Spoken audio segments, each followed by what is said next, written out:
अंदर से टूटे हुए लोग चाहे कितना भी मुस्कुरा लें, लेकिन उदासी उनके चेहरे पर झलक ही जाती है। अगर कोई अपना हो तो आईने जैसा हो,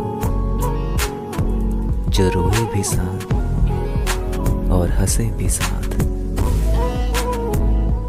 जिसके जाने से कभी जान जाती थी, मैंने उसे भी जिंदगी से जाते देखा है।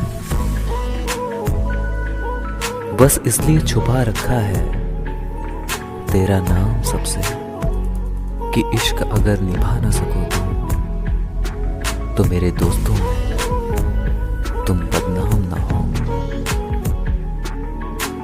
कोई दूर चला जाए तो उसकी तलाश मत करना, लोग कभी खोते नहीं, बदल जाते हैं।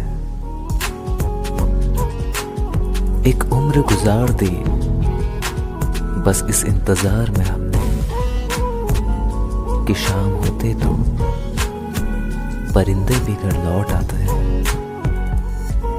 अगर किसी के दिल में अपनी अहमियत देखनी है तो उसकी बातें गौर से तब सुनना जब वो गुस्से में हो, क्योंकि गुस्से में इंसान अक्सर सच ही बोलता है।